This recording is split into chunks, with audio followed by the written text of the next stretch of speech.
Hello, my friends. Welcome back to science class. So today we're going to be doing a really fun activity using magnets. So what we're going to be using is a few different things. I have this green pole here. I have my pencil. And then just for some extra fun, I have my dinosaur with a really long neck. So what we're going to be doing today is using these magnets and seeing if we can make the magnets float. Now, I don't know about you, but I don't think they're going to float. So go ahead and take a minute and pause this video to think, do you think any of our magnets are going to float? All right, welcome back, friends. So we're going to go ahead and we're going to use our green pole first, and we're going to take our first magnet and we're going to go blue side up, okay? So let's see what happens. It sticks. It doesn't float, just like I thought. Now we're going to try our second magnet, and we're going to do it blue side up as well. Let's see what happens. That one stuck too.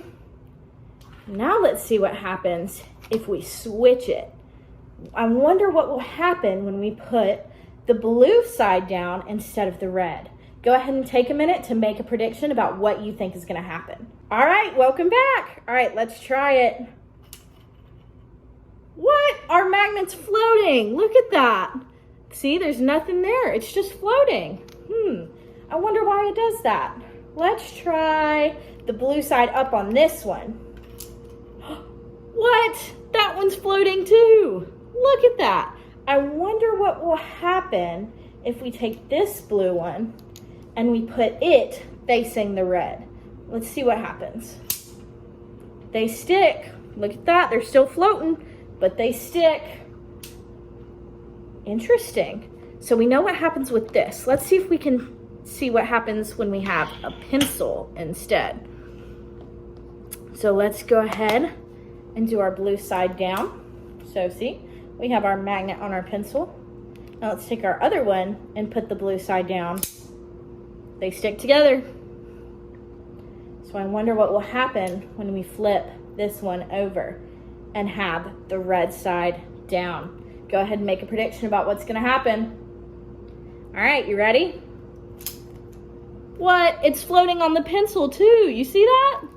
Interesting. So what happens if we put the red side down and the red side down? Looks like they stick again. So I wonder if anything different will happen with our dinosaur. Let's give him a fun necklace. So let's do the red side down first. Put it on his neck. Now let's do the red side down first again. Oh, they stick, and now he's got a fun little necklace. I wonder if we can make his necklace float. Let's see what happens when we put our blue side down. Look at that. We have a dinosaur with two floating necklaces. How cool. So I wonder if that happens with the red as well. So let's do the red side up, blue side down, and then the red side facing the red side. Look at that, it's floating. Won't even go on his neck all the way. How fun. So go ahead and take a minute to pause your video just to think about maybe why these magnets are doing this. Does it have to do with the color? I don't know. Go ahead and take a second to pause your video and think about it. Okay, so let's talk about why our magnets acted like they did. So you can see that we have two magnets here, and each one has two colors. It has a blue side and a red side. And each one of these colors represents a different pole. And from what we know from class, we know that opposite poles attract. So that means our blue side and our red side should stick together, which they do. So as long as you have two different colors, they're going to stick together. But we know that when we put two opposite poles up on each other, that they don't attract. Opposite poles repel each other. So, goodness. So you can see that when I put two of the same pole together, look at that. They don't want to stick. They don't want to go together. Happens on our blue side too.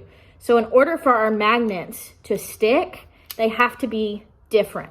And you can see that the bottom of our green pole is also a magnet. And if it was colored, it would have a blue side.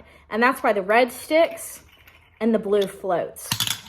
As for our pencil, we can tell not magnetic. Same with our dinosaur. The only reason it stuck was because his neck got too thick for it to go down. It's not floating right here. See?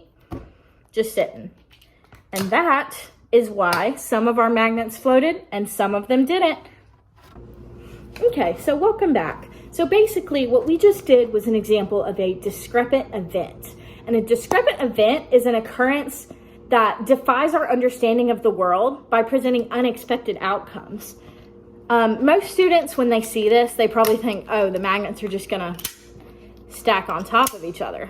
But because this little base is magnetized, when we put the blue side down, it actually floats. And that probably confuses a lot of kids. It really gives them, you know, some cognitive dissonance because they're like, why is that floating? Like, there's no reason it should be floating. Especially if my activity is based on first grade. So a lot of first graders probably don't have much experience with magnets. So they probably don't think that this is gonna happen. They're like, why does it float? And then when you add one of the same color on top, same colors facing each other, it does it again. And it does this on all surfaces. It worked on the pencil, worked on the dinosaur. So, you know, that's probably a really good example of like why the kids are going to be confused, because they're going to be like, what? That makes literally no sense. So this is a discrepant event that I would personally use for first grade.